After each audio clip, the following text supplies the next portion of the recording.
Hello everyone, welcome to my channel. आज हम इस वीडियो में बॉर्न हेबर साइकिल के बारे में डिटेल में डिस्कस करेंगे। एक बहुत इंपॉर्टेंट टॉपिक है, एक इंपॉर्टेंट कॉन्सेप्ट है बीएससी सेमेस्टर एग्जाम्स के लिए। सो इस पर्टिकुलर वीडियो में बॉर्न हेबर साइकिल क्या होता है, इसका बेसिक कॉन्सेप्ट समझेंगे। एनएससीएल का फॉर्मेशन किस प्रकार होता है साइकिल में डिटेल में डिस्कस करेंगे। एंड ये प्रॉपर नोट्स आपको प्रोवाइड करूंगा हिंदी में, जो आपके बीएससी सेमेस्टर एग्जाम्स के लिए बहुत हेल्पफुल होगा। सो स्टार्ट करते हैं, बॉर्न हेबर साइकिल क्या होता है इसके बेसिक कॉन्सेप्ट से। सो अगर हम बेसिक कॉन्सेप्ट की बात करें तो बॉर्न हेबर साइकिल मेनली है जिससे हम जालक ऊर्जा लेटाइस एनर्जी को कैलकुलेट कर सकते हैं। तो पिछले वीडियो में हमने लेटाइस एनर्जी के बारे में डिटेल में डिस्कस किया है, आप चैनल के प्लेलिस्ट में चेक कर सकते हैं, वहां आपको वीडियो मिल जाएगा। यहाँ पे एक बार हम रिकॉल कर लेते हैं कि जालक ऊर्जा लेटाइस एनर्जी क्या होता है। बेसिकली एक मोल आयनिक क्रिस्टल का उनके अवयवी गैसीय आयनों से बनने में जितनी ऊर्जा उत्सर्जित होती है वह आयनिक यौगिक की जालक ऊर्जा लेटाइस एनर्जी कहलाती है। ठीक है, बहुत सिंपल सा कॉन्सेप्ट है। जैसे Na प्लस ये गैसियस फॉर्म में है, Cl माइनस भी गैसियस फॉर्म है। ये दोनों आयन जब मिलकर ये आयनिक कंपाउंड बनाते हैं NaCl, जो सॉलिड फॉर्म में होता है। तो ये दोनों जब मिलते हैं तब ये हमारा आयनिक कंपाउंड बनता है। तो इस दौरान जो ऊर्जा हमको प्राप्त होती है, जो ऊर्जा रिलीज होती है, उसको ही लेटाइस एनर्जी कहा जाता है। ठीक है, तो यही मेन कॉन्सेप्ट है कि एक मोल आयनिक क्रिस्टल, ठीक है, जैसे NaCl के फॉर्मेशन में उसके जो आयंस हैं, आयन जब जुड़ते हैं तो उसमें जितनी ऊर्जा उत्सर्जित होती है उसी को ही लेटाइस एनर्जी कहा जाता है। ठीक है, तो इसी लेटाइस एनर्जी को कैलकुलेट करने के लिए हम यूज करते हैं बॉर्न हेबर साइकिल का। ठीक है, बॉर्न हेबर साइकिल की जालक ऊर्जा की गणना करने के लिए हम बॉर्न साइकिल चक्र, जो बॉर्न हेबर साइकिल है, उसका हम उपयोग करते हैं। तो उसी को हम डिटेल में डिस्कस करेंगे कि किस प्रकार से हम लेटाइस एनर्जी कैलकुलेट कर सकते हैं। ठीक है, सो स्टार्ट करते हैं इसके थ्योरी पॉइंट से कि बॉर्न हेबर साइकिल क्या है। यह एक उष्मागतिक चक्र है जो कि चक्रीय रूप में संभवन उष्मा को प्रभावित करने वाले कारकों से इसका संबंध बताता है। इस चक्र को बॉर्न तथा हेबर ने सन 1919 में प्रस्तुत किया था। ठीक है, तो बेसिकली ये एक प्रकार का थर्मोडायनेमिक साइकिल है जो कि संभवन उष्मा को प्रभावित करने वाले कारकों से इसका संबंध बताता है। अभी संभवन उष्मा क्या होता है इसको हम आगे डिस्कस करेंगे। यहाँ पे बेसिक आपको ये समझना है कि यह एक थर्मोडायनेमिक साइकिल है और इसको बॉर्न तथा हेबर ने सन 1919 में प्रस्तुत किया था। एंड वैद्युत संयोजक यौगिकों इलेक्ट्रोवैलेंट कंपाउंड की संभवन उष्मा हीट ऑफ फॉर्मेशन विभिन्न ऊर्जा परिवर्तनों पर निर्भर करती है, जैसे आयनन ऊर्जा आयनाइजेशन पोटेंशियल, इलेक्ट्रॉन बंधुता इलेक्ट्रॉन एफिनिटी, ऊर्ध्वपातन वियोजन ऊर्जा तथा जालक ऊर्जा। इन सभी ऊर्जाओं में आपस में एक संबंध है जिसे एक चक्र द्वारा प्रदर्शित किया जाता है, जिसे बॉर्न हेबर चक्र कहते हैं। ठीक है, दूसरा डेफिनेशन बॉर्न हेबर साइकिल का ये है कि जो ionization potential, electron affinity, sublimation energy, dissociation energy, lattice energy, इन सभी जो एनर्जी हैं, जो सभी ऊर्जाएं हैं, इन सभी का आपस में एक संबंध होता है। ठीक है, जिसको ये बॉर्न हेबर साइकिल के द्वारा प्रदर्शित किया जाता है। आगे हम इसको देखेंगे। तो अभी बेसिक कॉन्सेप्ट यही है कि इन सभी एनर्जीज के बीच जो संबंध है, संबंध को शो करता है, वो बॉर्न हेबर साइकिल होता है। ठीक है, अब बॉर्न हेबर चक्र को सोडियम क्लोराइड क्रिस्टल के बनने से आसानी से समझाया जा सकता है। इस कॉन्सेप्ट को हम NaCl के फॉर्मेशन वाले एग्जांपल में अच्छे से समझ सकते हैं। ठोस सोडियम तथा गैसीय क्लोरीन की क्रिया होती है तो सोडियम क्लोराइड बनता है, जिसे निम्न रासायनिक समीकरण द्वारा दर्शाया जाता है। यहाँ पे देखिए, अब जो हमारा सोडियम है ये सॉलिड फॉर्म में है and half Cl2 gaseous form में है। ये दोनों जब आपस में रिएक्ट करते हैं, जब बॉन्ड बनाते हैं, तो NaCl का फॉर्मेशन होता है। ठीक है, एंड इस क्रिया में 98.3 किलो कैलोरी ऊर्जा उत्सर्जित होती है। ठीक है, अब यहाँ पे देखिए, और ये जो ऊर्जा होती है, जो ऊर्जा उत्सर्जित होती है, इसको संभवन उष्मा कहते हैं, जिसको डेल H से हम शो करते हैं। ठीक है, डेल H या Q से हम शो करते हैं। ठीक है, तो मेन कॉन्सेप्ट यहाँ पे आप क्या समझ रहे हैं, संभवन उष्मा किसे कहते हैं। संभवन उष्मा बेसिकली जब Na सॉलिड फॉर्म में होगा और हाफ Cl2 गैसेस फॉर्म में होगा, जब दोनों आपस में क्रिया करेंगे और सोडियम क्लोराइड बनाएंगे, तो उस स्थिति में जो ऊर्जा उत्सर्जित होती है उसको संभवन उष्मा कहते हैं। अब ये जालक ऊर्जा और संभवन उष्मा में क्या अंतर है। ठीक है, बहुत बेसिक सा अंतर है। यहाँ पे आप देख सकते हैं Na प्लस, यहाँ पे अगर हम जालक ऊर्जा की बात करते हैं तो यहाँ पे हमारा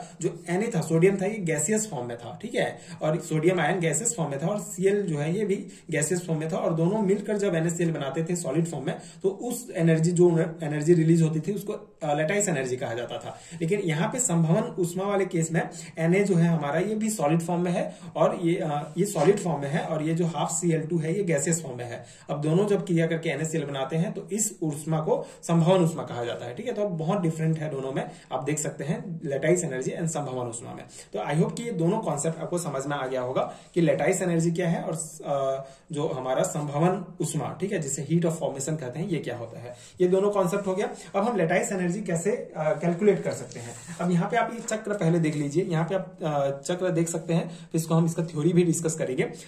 सिंपल सा है, यही है बॉर्न हैबर साइकिल। अगर आपको ये चक्र, ये साइकिल समझ में आ गया तो इजीली पूरा कॉन्सेप्ट आप लिख सकते हैं। ठीक है, जैसे हमारा जो सोडियम है वो ठोस फॉर्म में है, सोडियम जो है वो ठोस फॉर्म में ही रहता है, सॉलिड फॉर्म में। उसको ऊर्ध्वपातन ऊष्मा के द्वारा, ठीक है, उसको जो है ऊर्ध्वपातन ऊष्मा के द्वारा जो है ये फिर Na गैस, जो सोडियम है वो गैसेस फॉर्म में चेंज हो जाता है। ठीक है, जब सब्लिमेशन एनर्जी उसमें डाला जाता है, मतलब सोडियम ठोस है तो उसको गैस बनाने के लिए हमको कुछ एनर्जी डालना पड़ेगा। ठीक है, तो ऊर्ध्वपातन ऊष्मा जब सब्लिमेशन एनर्जी डालेंगे तो ये सोडियम गैस में चेंज हो जाएगा। उसके बाद फिर आयनन ऊर्जा, आयनन ऊर्जा आपको पता है आयनाइजेशन एनर्जी, जब हम एक इलेक्ट्रॉन जो है बाहर निकालते हैं जिससे फिर वो आयंस में चेंज हो जाता है तो उसको आयनन ऊर्जा कहा जाता है। जैसे सोडियम गैसेस फॉर्म में हम इसको आयन में चेंज करना है तो इसमें हम एक इलेक्ट्रॉन जो है बाहर निकालेंगे। अब इलेक्ट्रॉन बाहर निकालने के लिए हमको ऊर्जा की आवश्यकता होती है, 118 किलो कैलोरी ऊर्जा की आवश्यकता होगी, जिससे ये जो सोडियम है ये Na+ आयन में चेंज हो जाएगा। सेम अब यहाँ पे हाफ Cl2 गैस जो है, इसका जब वियोजन ऊर्जा, डिसोसिएशन एनर्जी, मतलब हाफ डी के साथ इसको हम जब रिएक्ट कराते हैं तो हमारा जो है Cl, जो ये बेसिकली मॉलिक्यूल्स है, ठीक है, अणु जो है वो ठीक है, ये जो अणु है हमारा, जो मॉलिक्यूल है वो एटम में चेंज हो जाता है, Cl परमाणु में चेंज हो जाएगा। ठीक है, तो यहाँ पे आप देख सकते हैं हाफ Cl2 गैस का जब वियोजन ऊर्जा, डिसोसिएशन एनर्जी इसमें डाला जाता है, मतलब 28.9 किलो कैलोरी ऊर्जा की आवश्यकता होती है, जिससे ये हमारा Cl परमाणु में चेंज हो जाता है। ठीक है, अब यहाँ पे फिर इसको हम आयन में चेंज करने के लिए इलेक्ट्रॉन बंधुता, इलेक्ट्रॉन एफिनिटी यूज करते हैं। ये भी कॉन्सेप्ट हमने इंडिविजुअल पढ़ा है। इलेक्ट्रॉन एफिनिटी का कॉन्सेप्ट क्या है कि इलेक्ट्रॉन एफिनिटी मतलब जैसे किसी परमाणु में एक इलेक्ट्रॉन हम ऐड करते हैं जिसमें उसमें नेगेटिव चार्ज आ जाता है। अब यहाँ पे हमको जो है इलेक्ट्रॉन जो है इसमें ऐड करना है इस Cl परमाणु में। ठीक है, तो इसके लिए ऊर्जा तो जो है ऊर्जा उत्सर्जित होती है ना, इसीलिए इसको नेगेटिव में शो किया गया है। नेगेटिव 19.7 किलो कैलोरी ऊर्जा हमको बाहर निकलता है। तो इलेक्ट्रॉन एफिनिटी के द्वारा ये Cl परमाणु जो है Cl- में चेंज हो जाता है, जो गैसेस फॉर्म में होगा।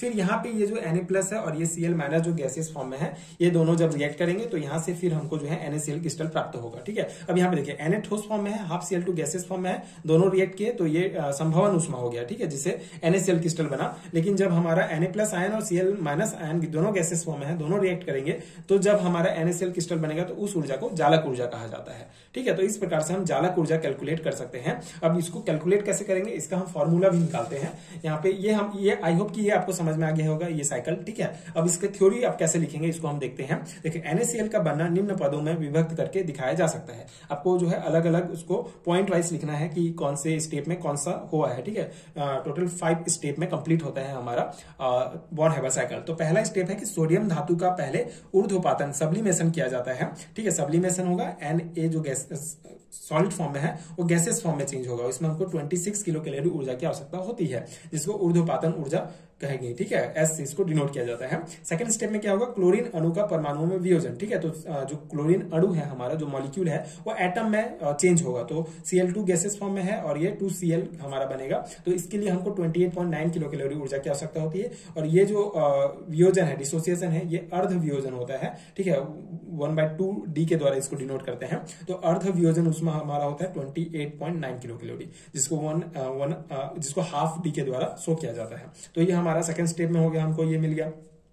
फर्स्ट स्टेप में S मिला। ठीक है, और थर्ड स्टेप जिसमें सोडियम परमाणु धनायन में परिवर्तित होता है। ठीक है, तो ये हमारा आयनाइजेशन एनर्जी होगा। तो सोडियम का धनायन में चेंज करने के लिए जो हमको ऊर्जा की आवश्यकता होती है उसको I से डिनोट करते हैं, जो होता है 118 किलो कैलोरी। ठीक है, इसमें हम इलेक्ट्रॉन बाहर निकालते हैं जिससे उसमें धनायन आएगा। और उसके बाद फोर्थ स्टेप में क्लोरीन परमाणु ऋणायन में परिवर्तित होता है, तो उसमें इलेक्ट्रॉन ऐड करते हैं तो Cl- बन जाएगा। जिस माइनस है मतलब इसमें हमको ऊर्जा की जो है ऊर्जा उत्सर्जित होती है इसमें, इसीलिए इसको जो है नेगेटिव से किया गया है। ऊर्जा की आवश्यकता नहीं होती है, ऊर्जा उत्सर्जित होती है इलेक्ट्रॉन एफिनिटी वाले स्टेप में। तो इसमें 19.7 किलो कैलोरी हो जाएगा। ठीक है, अब यहाँ पे क्लोरीन की इलेक्ट्रॉन बंधुता जिसको ई से शो करते हैं, ये हमारा -19.7 किलो कैलोरी हो गया। अब सोडियम आयन तथा क्लोरीन आयन मिलकर NaCl क्रिस्टल बनाते हैं। अब ये जो आयन आयन जो फॉर्मेशन हुआ है हमारा, वो फिर क्या बनाते हैं, NaCl क्रिस्टल बनाते हैं। और इसी को जो पूरा ऊर्जा जब हमको पूरा ऊर्जा जब हम कैलकुलेट करेंगे तो होता है हमारा 180.5 किलो कैलोरी, ठीक है, जिसको जालक ऊर्जा कहेंगे। इसको जो है U0 से शो करते हैं, ये आप ध्यान रखेंगे। तो ये पूरा स्टेप है NaCl का फॉर्मेशन, ठीक है। इस प्रकार से NaCl का फॉर्मेशन होगा, इसको आप थ्योरी पॉइंट में इस प्रकार लिखेंगे और इसको आप साइकिल में इस प्रकार से शो करेंगे, ठीक है। आई होप कि आपको समझ में आ गया होगा, बहुत बेसिक सा कॉन्सेप्ट है। अब इसका हम फॉर्मूला निकालेंगे। अब हर बार जैसे अगर आपको न्यूमेरिकल टाइप क्वेश्चन पूछा गया इस क्वेश्चन से, तो आप ये एकदम बना के नहीं देख सकते ना कि इसका साइकिल किस प्रकार होगा। आपको एक बेसिक फॉर्मूला याद रखना पड़ेगा, जिससे आप इजिली जो है जालक ऊर्जा निकाल सकते हैं। जब आपको इन सभी का मान पता है, जैसे आपको sublimation energy, dissociation energy, ionization energy, electron बंधुता, इन सभी का मान पता है, तो सबका मान एक जगह रखेंगे और फिर आप इजीली जो है ये लेटाइस एनर्जी निकाल सकते हैं। तो उसके लिए हमको फॉर्मूला जो है याद रखना पड़ेगा। यहाँ पे हम फॉर्मूला देखते हैं। सबसे पहले ये जो हमारा 5 स्टेप था टोटल, सभी को जोड़ने पर जैसे Na से Na जो हमारा सॉलिड फॉर्म में था वो गैसेस फॉर्म में चेंज हुआ, तो इतना एनर्जी की आवश्यकता हुई। फिर ये ½ से Cl जब बना हमारा मॉलिक्यूल से, जब एटम बना तो उसमें इतनी ऊर्जा की आवश्यकता हुई। फिर ये गैसेस फॉर्म से आयन में चेंज हुआ, तो इसमें ये सोडियम जब आयन में चेंज हुआ तो इतनी ऊर्जा, और जब क्लोरीन हमारा आयन में चेंज हुआ तो इतना ऊर्जा की आवश्यकता हुई, ठीक है। ये ऊर्जा जो है रिलीज हुआ।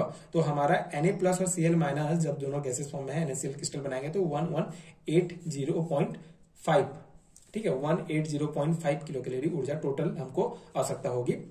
और फिर ये सब्लिमेशन एनर्जी इसमें शो किया गया है। तो यहाँ पे हमारा Q जो है वो क्या है, 98.3 किलो कैलोरी। Q मतलब ये ΔH भी आप इसको शो कर सकते हैं, ये हीट ऑफ फॉर्मेशन को शो कर रहा है, इसको संभवन उसमें है। तो ये आप इसको एक जैसे आप इसको पहले इस प्रकार से लिखेंगे, ठीक है, थ्योरी पॉइंट में। फिर आप इसको इस प्रकार से लिख के ये निकाल सकते हैं, ठीक है, कि इसका ये इतना जो है लेटाइस एनर्जी है, इतना हीट ऑफ फॉर्मेशन है। अब यहाँ पे फॉर्मूला की अगर हम बात करें तो एलिमेंट्री कंपाउंड से क्रिस्टल की संपूर्ण संभावना उष्मा निम्न समीकरण द्वारा निकाली जा सकती है। एक समीकरण दिया गया है जैसे -Q, ठीक है। तो हमारा Q क्या है, संभावना उसमें है, इक्वल टू S जो है sublimation energy plus ½ dissociation energy plus I - E -U0, ठीक है। अब ये U0 क्या है, लेटाइस है। तो उपयुक्त समीकरण का पुनः व्यवस्थापन करने पर, जैसे अगर हमको जालक ऊर्जा का ही निकालना है कि जालक ऊर्जा निकालिए अगर आया, तो इसको कैसे हम करेंगे, ये देखिए, जालक ऊर्जा U0 बराबर Q plus S plus ½ D plus I -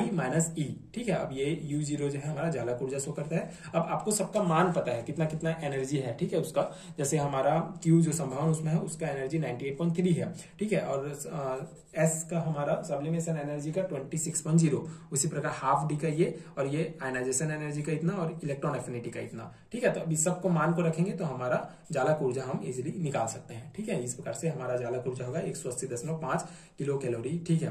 तो ये हो गया हमारा जालक ऊर्जा। इस प्रकार से इस फॉर्मूला को मेनली आपको अगर मेनली जो है इससे आपको यही जालक ऊर्जा, लेटाइस एनर्जी ज्ञात करने के लिए पूछा जाता है। तो आपको ये फॉर्मूला याद रखना है, सबका मान आपको पता है तो आप इजिली निकाल सकते हैं। तो यही बेसिक कॉन्सेप्ट है। यदि इलेक्ट्रॉन बंधुता को छोड़कर सभी ऊर्जाओं का मान ज्ञात हो तो उपयुक्त समीकरण द्वारा इलेक्ट्रॉन वैधुता ज्ञात की जा सकती है। इसी प्रकार जालक ऊर्जा तथा संभावना ऊर्जा का मान भी ज्ञात किया जा सकता है, ठीक है। अब संभावना ऊर्जा का अगर मान आपको पूछा जाता है तो ये वाला फॉर्मूला आप अप्लाई करेंगे, जालक ऊर्जा का मान करते हैं तो ये वाला फॉर्मूला अप्लाई करेंगे और मान रखेंगे तो आपका इजीली निकल जाएगा, ठीक है, कैलकुलेट हो जाएगा। तो ये है हमारा पूरा कॉन्सेप्ट बॉर्न हैबर साइकिल का, ठीक है। मेन है आपका ये साइकिल। अगर आपको ये साइकिल याद है तो आप फिर जो स्टेप्स हैं उसको आप अपने से लिख सकते हैं, ठीक है। तो ये है हमारा साइकिल। आई होप आपको समझ में आ गया होगा। अब बॉर्न हैबर साइकिल के अनुसार संपूर्ण ऊर्जा परिवर्तन का मान SIDEU, ठीक है, sublimation energy, ionization, dissociation, electron affinity, और ये हमारा होता है U शो करता है संभावना उष्मा को, ठीक है, जिसको आप ΔH से भी शो कर सकते हैं, ठीक है, पर निर्भर करता है। इनमें से केवल I, E और U जो है ये जालक ऊर्जा है, सॉरी, ठीक है। Q या ΔS के द्वारा हम संभावना उष्मा को शो करते हैं, और U जो है ये जालक ऊर्जा को शो करता है। तो ये इनमें से केवल I, E और U अधिक महत्वपूर्ण है, इनका मान S व D की अपेक्षा अधिक होता है। तो ये बस एक सिंपल सा पॉइंट है, आपको ध्यान रखना है। मेन आपका यही है साइकिल, ठीक है। तो आई होप कि पूरा कॉन्सेप्ट समझ में आ गया होगा एंड आपके एग्जाम प्रिपरेशन के लिए नोट्स हेल्पफुल रहा होगा। तो नोट्स मैं एक बार दिखा देता हूँ आपको लिखना कैसे है। जैसे बॉर्न हैबर साइकिल क्या है आपको पूछा गया लॉन्ग टाइप क्वेश्चन में, लगभग 6-7 नंबर में पूछा जाएगा, ठीक है। लॉन्ग टाइप क्वेश्चन जो जितना नंबर का आता है आप अपने सिलेबस के अकॉर्डिंग देख सकते हैं। तो आप ये पूरा थ्योरी पॉइंट लिखेंगे, बॉर्न हैबर साइकिल क्या है और कौन कौन से एनर्जी के बीच संबंध बताता है, और यहाँ पे आप शो करेंगे संभवन ऊष्मा क्या होता है, और यहीं पे आप जो लैटाइस एनर्जी है, जालक ऊर्जा क्या है, उसको भी लिख सकते हैं। ठीक है, उसके बाद फिर आप NaCl एग्जाम्पल के द्वारा समझाना है, तो ये आप ये जो 5 पॉइंट है इसको आप लिखेंगे कि NaCl का फॉर्मेशन किस प्रकार से होता है। फिर आप ये वाला साइकिल बना देंगे। ठीक है, कि ये हमारा जो है बॉर्न हैबर साइकिल है। ठीक है, बस हो गया 3 पेज में आपका, नहीं सॉरी, इसके बाद ना आपको ये वाला भी लिखना पड़ेगा। ये जैसे ये वाला हो गया, उसके बाद आप ये वाला पेज लिखेंगे, इसमें जो भी स्टेप में हुआ है उसको आप एक साथ लिख सकते हैं, और ये फॉर्मूला आप लिखेंगे, 2 फॉर्मूला। ठीक है, उसके बाद फिर आप ये साइकिल बना देंगे, फिर आपका ये कंप्लीट हो जाएगा। ठीक है, तो ये है जालक ऊर्जा का कंप्लीट, बॉर्न हैबर साइकिल का, सॉरी, इसमें जालक ऊर्जा का भी कॉन्सेप्ट है। पिछले वीडियो में मैंने जालक ऊर्जा के बारे में पढ़ाया है, आप एक बार उस वीडियो को भी डिटेल में समझ सकते हैं। उसमें कौन कौन से प्रभावित करते हैं कारक, सब भी समझाया गया है, वो भी इंपॉर्टेंट है। ठीक है, वो भी 3 और 5 मार्क्स में पूछा जाता है। तो दोनों कॉन्सेप्ट इंटर रिलेट है। बेसिकली जालक ऊर्जा को ही कैलकुलेट करने के लिए हम बॉर्न हैबर साइकिल का यूज करते हैं। तो ये हो गया हमारा पूरा कॉन्सेप्ट। आई होप कि आपको समझ में आ गया होगा। एंड अगर आपको हैंडरिटन नोट चाहिए PDF फॉर्म में, हिंदी मीडियम या इंग्लिश मीडियम के लिए, BSc या MSc सेमेस्टर एग्जाम्स के लिए, तो उसका लिंक आपको नीचे डिस्क्रिप्शन बॉक्स में मिलेगा, तो आप चेक कर सकते हैं। एंड अगर वीडियो हेल्पफुल है तो इसी प्रकार के और वीडियोस देखने के लिए आप चैनल का प्लेलिस्ट देख सकते हैं। वहां BSc सेमेस्टर एग्जाम्स या MSc सेमेस्टर एग्जाम का यूनिट वाइज प्लेलिस्ट बनाया गया है, जो डेफिनेटली आपके लिए बहुत हेल्पफुल होगा। एंड आगे की वीडियोस देखने के लिए चैनल के साथ जुड़े रहिए। Thank you so much for watching.